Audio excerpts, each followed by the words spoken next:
India Now News. This is Bindu. Details చూస్తే ఎన్టీఆర్ జిల్లా రెడ్డిగూడెం మండలం కునుపరాజు పర్వ గ్రామంలో నిర్మించనున్న కమ్యూనిటీ హాల్ భవన నిర్మాణానికి మైలవరం శాసనసభ్యులు వసంత వెంకట కృష్ణ ప్రసాద్ శంకుస్థాపన చేశారు.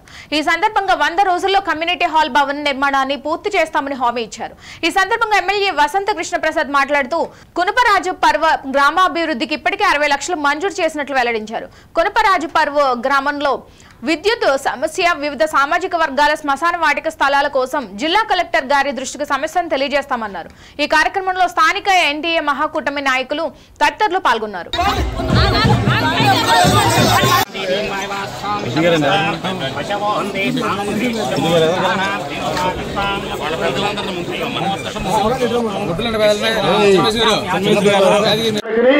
పల్లెల్లో అప్పటి పరిస్థితులతో పోల్చుకుంటే తాగునీరు మెరుగుపడింది, కానీ ఇంకా చాలా ఇబ్బందికర పరిస్థితులు ఉన్నాయి.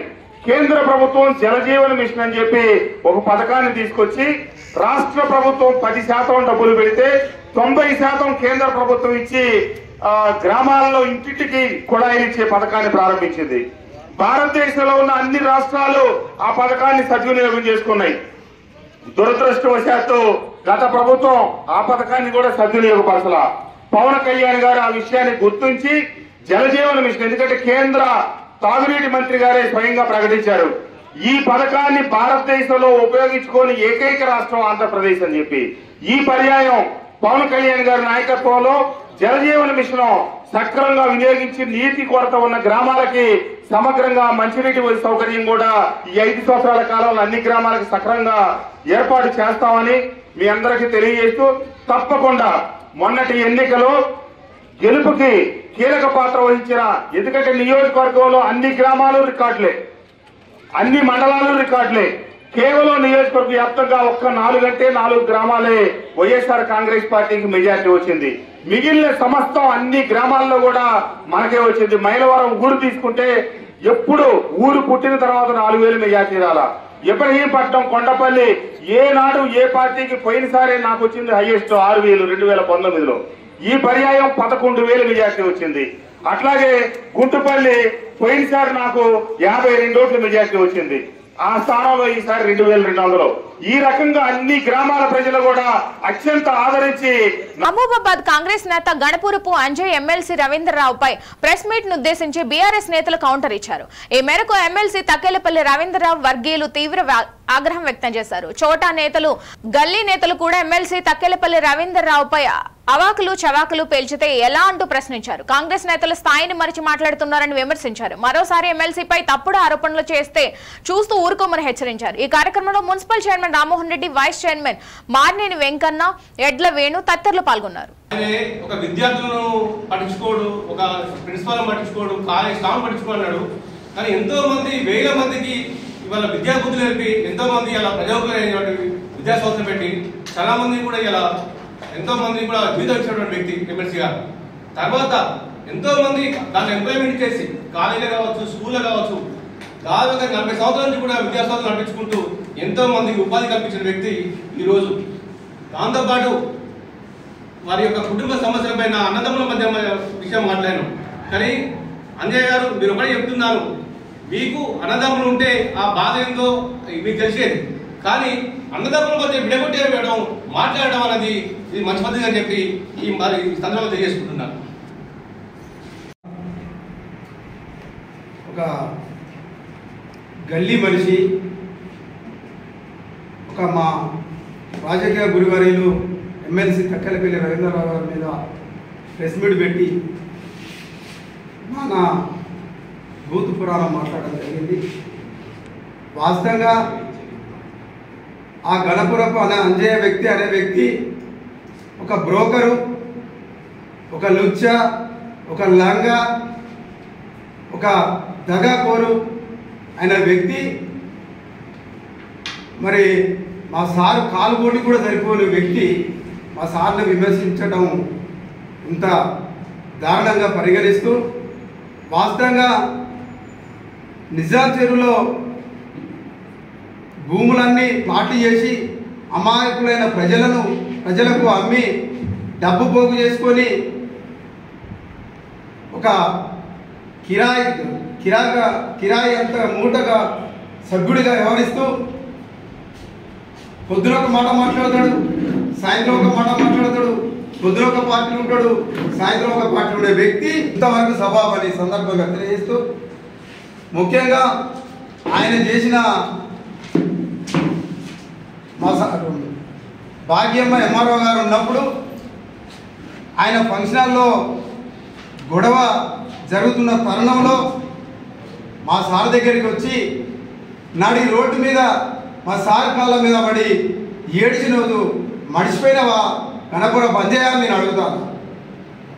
ఎన్నిసార్లు మా సార్తో సహాయ సహకారాలు తీసుకున్నావు? ఎన్నిసార్లు నేను ఎర్రనాగేశ్వరరావు అనే వ్యక్తి బజార్ల బట్టలు కూడా కొట్టే పరిస్థితి వచ్చిన రోజు ఆ రోజు మా సారు మేము కదా కాపాడింది నిన్ను, మర్చిపోయినావా? మా సార్ తోటి ఎన్ని సహాయ సహకారాలు తీసుకున్నావు? అసలు మా సార్ లేకపోతే బతికెక్కడిది? మా సార్ లేకపోతే బతికే లేదు. మేము గత 30 సంవత్సరాల నుంచి మేము చూస్తున్నాం మా సార్ని. రవీంద్రరావు సార్ ఒక వ్యక్తి ఒకరికి సాయం చేసే వ్యక్తి తప్ప వారికి ద్రోహం చేసే వ్యక్తి కాదు. అలాంటి వ్యక్తిని పట్టుకొని ఇలా వాస్తవంగా ఒక ఎమ్మెల్సీ రాష్ట్ర ప్రధాన కార్యదర్శి హోదాలో ముఖ్యమంత్రి రేవంత్ రెడ్డి గారిని రైతు రుణమాఫీ మీద అడగడం జరిగింది. దానికి నువ్వు ఇలా ప్రెస్ మీట్ పెట్టి నీ స్థాయి ఒక గ్రామ శాఖ అధ్యక్షుడు, నువ్వు కాంగ్రెస్ పార్టీలో ఒక గ్రామ శాఖ అధ్యక్షుడు, నువ్వు విద్యార్థి నుంచి నీ పెళ్లిగా నమ్మనాలు లేవు. వ్యక్తిగతంగా మాట్లాడే అవకాశం నువ్వు ఇచ్చినావు కాబట్టి ఈరోజు నేను కూడా 30 సంవత్సరాల నుంచి మీ ఇద్దరి మధ్య నేను ఉన్నా కాబట్టి నా అనుభూతం చెప్తున్నా. నువ్వు విద్యాదశ నుంచి ఇప్పటివరకు ఎట్టున్నావు తెలుసుకో. ఫస్ట్ రవీంద్రరావు గారు విద్యాదశ నుంచి ఇప్పుడు తెలుసుకో. నీకు ఆయన చేసిన సహాయాన్ని మర్చిపోయి నమ్మక ద్రోహం, స్నేహద్రోహం, రాజ్యద్రోహం చేసి నువ్వు కాబట్టి ఇలా తక్కల రవీంద్రరావు ఒక చట్టసభలో ఉన్న వ్యక్తిని వ్యక్తిగతంగా బూతు మాటలతోని తిట్టిన నువ్వు ఒక రాజకీయ నాయకుడువా? నిన్ను కాంగ్రెస్ పార్టీ తరిమి కొట్టి బయటికి వెళ్ళకొడితే దిక్కు లేక ఇలా ప్రెస్ మీట్ పెట్టి మా రవీంద్రరావు సార్ని నువ్వు అసభ్యకరంగా మాట్లాడతావా? పెట్టినటువంటి ప్రెస్ మీట్ ఏదైతే ఉన్నదో వ్యక్తిగతంగా మాట్లాడటం చాలా దారుణమైనటువంటి పరిస్థితి. ఎందుకంటే ఇలా మేము ప్రతిపక్షంలో ఉన్నామంటే ప్రభుత్వాన్ని నిలదీయటం కోసం, ప్రభుత్వ తప్పులను నిలదీయటం కోసమే మేము ప్రతిపక్షంలో ఉన్నాం.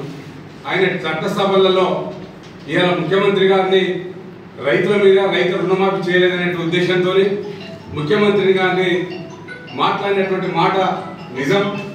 మరి ఆ మాట ఇలా ఎంతమందికి రుణమాఫీ జరిగింది, మరి ఇంకా ఎంతమందికి జరగాల్సింది ఉంది? మీరు ఇచ్చినటువంటి జగిత్యాల జిల్లా కలెక్టర్ ముందు భారతీయ సంస్థాన ఆధ్వర్యంలో ధర్నా నిర్వహించారు. అర్హులైన రైతులందరికీ 2 లక్షల రుణమాఫీ చేయాలని నేతలు డిమాండ్ చేశారు. కాంగ్రెస్ పార్టీ రేవంత్ రెడ్డి ఎన్నికల్లో ఏకకాలంలో రుణమాఫీ చేస్తానని హామీ ఇచ్చారు. నేడు మాట పారుస్తున్నారని ఆరోపించారు. కొంతమందికి అసలు రుణమాఫీ కాలేదన్నారు. అర్హులందరికీ వెంటనే రుణమాఫీ అమలు చేయాలని డిమాండ్ చేశారు.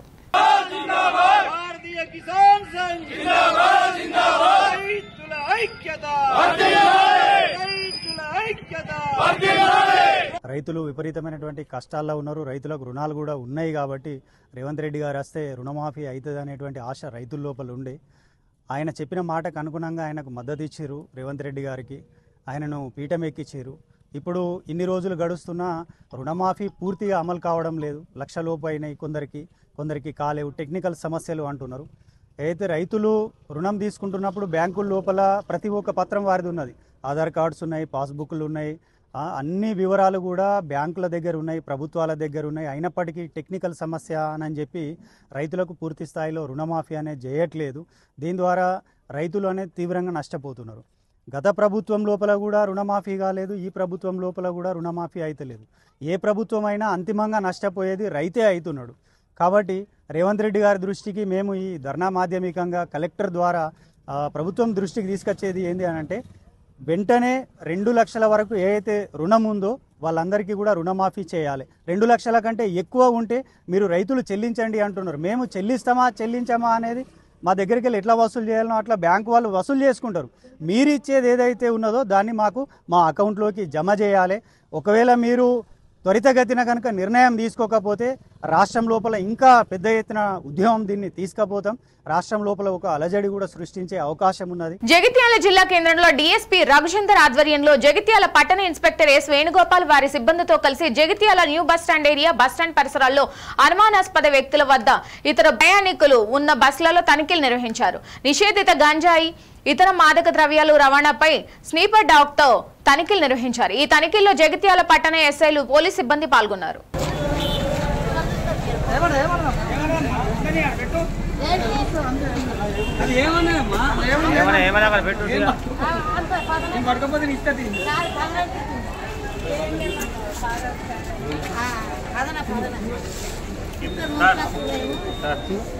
బండ్లలో ఉంటాయి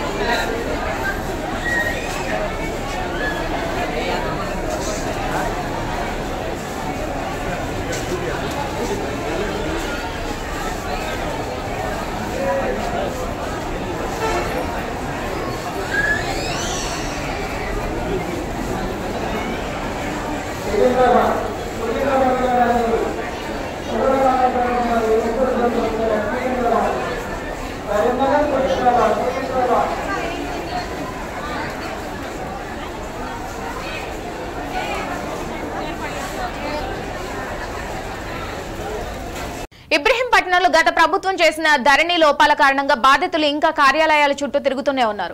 ఇబ్రహీంపట్నం మండల కార్యాలయంలోనే పరిష్కరించదగ్గ సమస్యను పరిష్కరించకుండా అశ్రద్ధ వహిస్తున్నారు. దీంతో బాధితులు ఆవేదన వ్యక్తం చేస్తున్నారు.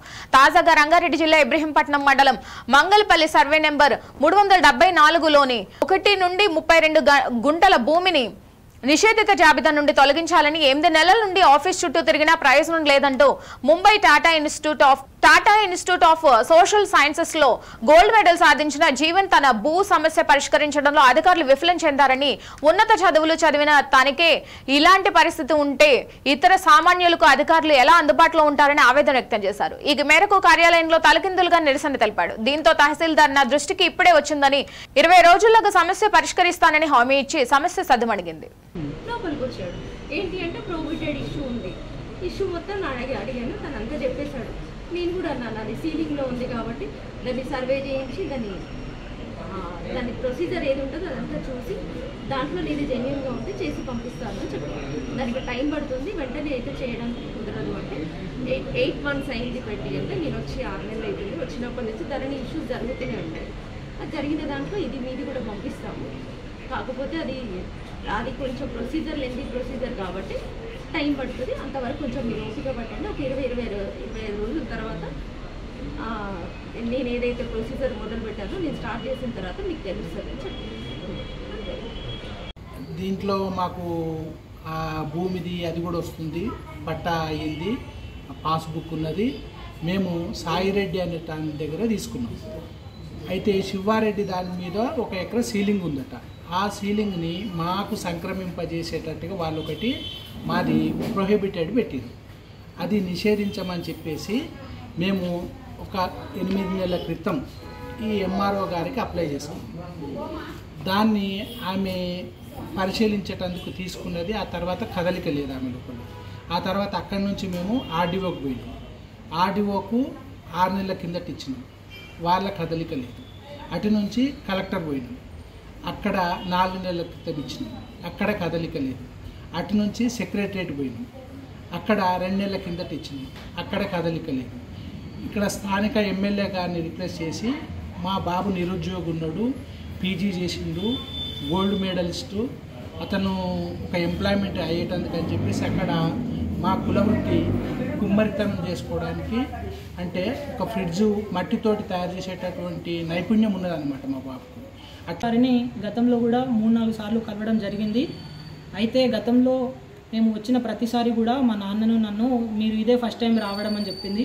ఎమ్మెల్యే ముందు కూడా అర్జీ ఇవ్వడం జరిగింది. అప్పుడు కూడా ఇదే మొదటిసారి రావడం అని చెప్పడం జరిగింది. ఈరోజు 2 గంటలుగా నేను అక్కడ నిలబడ్డాను. మధ్యాహ్నం 1:30 నుంచి సుమారు 4 వరకు అక్కడే నిలబడడం జరిగింది ఆఫీస్ ముందు. ఎంఆర్ఓ గారు ఆఫీస్ నుండి బయటికి రాకుండా, వచ్చిన వాళ్ళను లోపలికి పిలవకుండా, నా పక్కన ఒక హ్యాండిక్యాప్ అతను 2 గంటలుగా అక్కడే స్థలం లేక ఒక ప్లేస్లో చాలా ఇబ్బంది పడుతూ నిలబడడం జరిగింది. అక్కడ కూర్చోలేక నిలబడలేక చాలా ఇబ్బంది పడుతూ ఉండడం జరిగింది. అయితే నాకు ఇంకా చిరాకు వచ్చి ఇంకెన్ని రోజులు ఇలా తిరగాలి, కనీసం మా సమస్యను వినకుండా, అసలు మా ప్రాబ్లం ఏంటని తెలుసుకోకుండా, మమ్మల్ని ఇబ్బంది పెట్టకుండా ఇలా ఇబ్బంది పెడుతున్నందుకు నాకు చిరాకు చాలా అనిపించింది.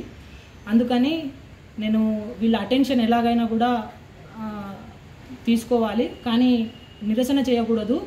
శాంతియుతంగానే వాళ్ళ అటెన్షన్ నాకు వైపు మళ్ళేటట్టు, నాకు ఒక 1 మినిట్ టైం అయినా ఇచ్చేటట్టు, నా అభ్యర్థనను వినేటట్టు నేను ఏదైనా చేయాలని నిర్ణయించుకున్నాను.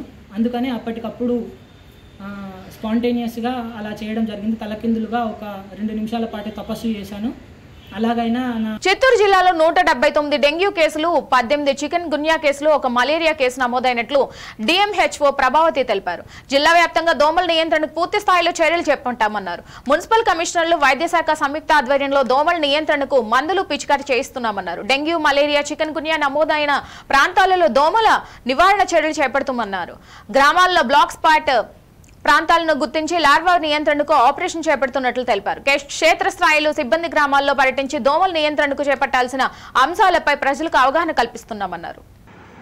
సో వచ్చిన పాజిటివ్ కేసులన్నిటికీ కూడా ఇమ్మీడియట్గా మేము ట్రీట్మెంట్ అనేది ఇప్పిస్తూ ఉన్నాము. వాళ్ళని హాస్పిటల్లో అడ్మిట్ చేయించి ప్రాపర్గా ట్రీట్మెంట్ ఇప్పిస్తున్నాము. అదేవిధంగా ఎక్కడైతే పాజిటివ్ కేసు వచ్చిందో ఆ ఇంటి దగ్గరికి, ఆ విలేజ్కి ఇమ్మీడియట్గా మా మలేరియా సెక్షన్ నుంచి ర్యాపిడ్ రెస్పాన్స్ టీమ్ అనేది వాళ్ళు వెళ్తూ ఉన్నారు. వెళ్ళి ఆ ఇల్లు, దాని చుట్టుపక్కల ఒక 50 నుంచి 100 ఇళ్ళ వరకు స్ప్రే అనేది, ఇండోర్ స్ప్రే అనేది చేస్తాము. అది చేయడం వల్ల ఈ డెంగ్యూకి కారణమైన మస్కిటో అనేది, ఏడిస్ మస్కిటో అనేది డిస్ట్రాయ్ చేయడం కోసము వాళ్ళు పగటిపూట ఆ ఇళ్లలో అంతా కూడా స్ప్రే చేస్తారు. సో దానివల్ల అడల్ట్ మస్కిటో డిస్ట్రాయ్ అయిపోతుంది, దాన్ని నిరోధించగలుగుతున్నాము. తర్వాత అక్కడ ఇంకెవరికి ఇన్సిడెంట్స్ రాకుండా అనేది ఉంటుంది. అది కాకుండా జనరల్గా పాజిటివ్ వచ్చిన కేసు దగ్గర ఈ యాక్టివిటీ చేస్తున్నాము. మిగతా రొటీన్ యాక్టివిటీస్ రెగ్యులర్గా చేసేవన్నీ కూడా కొన్ని మనకి హై రిస్క్ విలేజెస్, కొన్ని హాట్ స్పాట్స్ అనేవి ఉన్నాయి. సో వాటిల్లో అంతా కూడా ఈ స్ప్రే అనేది చేయిస్తూ ఉన్నాము. అదేవిధంగా మున్సిపల్ హెల్త్ ఆఫీసర్ ఎక్కువ చిత్తూరులో, మనకు చిత్తూరు అర్బన్లో కేసులు ఎక్కువ రిపోర్ట్ అవుతున్నాయి. సో రీసెంట్గా మనకి కమిషనర్ మేడం కూడా కొత్తగా డ్రోన్స్ సహాయంతో ఇది అడల్ట్ మస్కిటో ప్రివెన్షన్ కానీ, లార్విసైడ్స్ కానీ స్ప్రే అనేది చేయిస్తున్నారు. కొన్ని నీటి కుంటలు అవి మనకి మన మనుషులు రీచ్ కాలేని ఏరియాస్లలో ఉంటాయి కాబట్టి వాటికి డ్రోన్స్ సహాయంతో అక్కడికి ఈ యాంటీ లార్వల్ ఆపరేషన్స్ అనేవి వాళ్ళు కూడా చేయిస్తూ ఉన్నారు. అదేవిధంగా కొన్ని లేక్లలో పెరిగిన గుర్రపు డెక్క అంటాం కదా, అలాంటివి ఉన్న దగ్గర కూడా అవన్నీ కూడా రిమూవ్ చేస్తున్నారు. డ్రైన్స్ అన్నీ కూడా ప్రాపర్గానే చూసుకుంటూ క్లియర్ చేస్తూ ఉన్నారు. కొన్ని కన్స్ట్రక్షన్ చేయడం అలాంటి మేజర్ వర్క్స్ తప్పిస్తే మిగతావన్నీ యాక్టివిటీస్ కూడా అందరు మున్సిపల్ కమిషనర్స్కి అందరికి ఇన్స్ట్రక్షన్స్ ఇచ్చాము. ఫ్రైడే డ్రైడే యాక్టివిటీ కూడా మా హెల్త్ స్టాఫ్ని కరెక్ట్గా ఎప్పుడు కూడా ప్రజలందరికీ విజ్ఞప్తి చేసేది ఏమంటే, మీరు ఖచ్చితంగా ఏదైనా ప్రాబ్లం ఉంటే మీరు క్వాలిఫైడ్ గవర్నమెంట్ డాక్టర్ కానీ, క్వాలిఫైడ్ ప్రైవేట్ డాక్టర్ కానీ వెళ్ళి చూపించుకోండి. వాళ్ళు చెప్పిన ట్రీట్మెంట్ని కరెక్ట్గా ఫాలో అవ్వండి.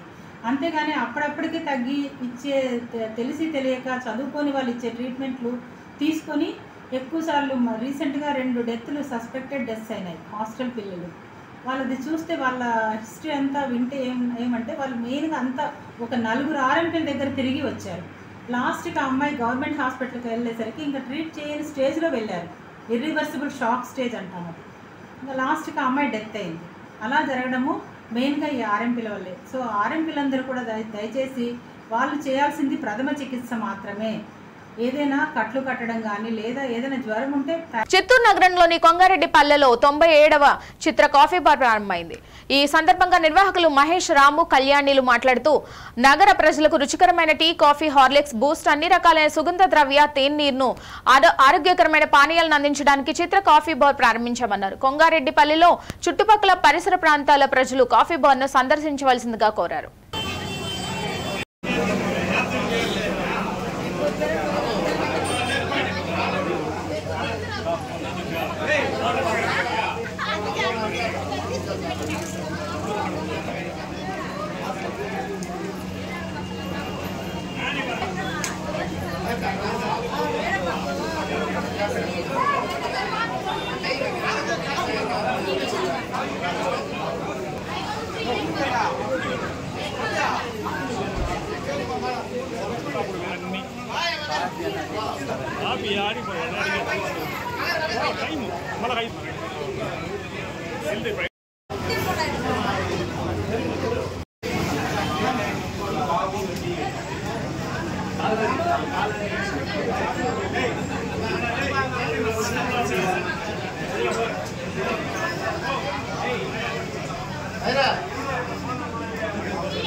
క్వాలిటీ అయినటువంటి కాఫీ, టీ చిత్ర కాఫీ ద్వారా ఇస్తున్నారు. చాలా క్వాలిటీగా ఉంది. ఆరోగ్యానికి మేలు కలిగించినటువంటి అన్ని రుచికరమైనటువంటి పానీయాలు దొరుకుతున్నాయి. దీన్ని సద్వినియోగం చేసుకోవాలని నగర ప్రజలను కోరుకుంటున్నాం. నిర్మల్ జిల్లా బైన్సపట్నంలో భారత్ బంద్ పిలుపు సందర్భంగా బైన్సపట్నంలో మాల మహానాడు ఆధ్వర్యంలో ర్యాలీ నిర్వహించి బంద్ పాటించారు. బుద్ధవిహార్ నుండి ఆర్టీఓ ఆఫీస్ వరకు ర్యాలీ కొనసాగింది. అనంతరం ఆర్టీఓ వినతి పత్రం సమర్పించారు. ఈ ర్యాలీలో ముఖ్య అతిథిగా రిటైర్మెంట్ జాయింట్ కలెక్టర్ గడపాలి ప్రభాకర్, మాల మహానాడు నాయకులు తదితరులు పాల్గొన్నారు. ఇవి బులెటిన్లోని అప్డేట్స్. మరిన్ని అప్డేట్స్ కోసం చూస్తూనే ఉండండి ఇండియా రిఫ్లెక్షన్ ఆఫ్ ట్రూత్.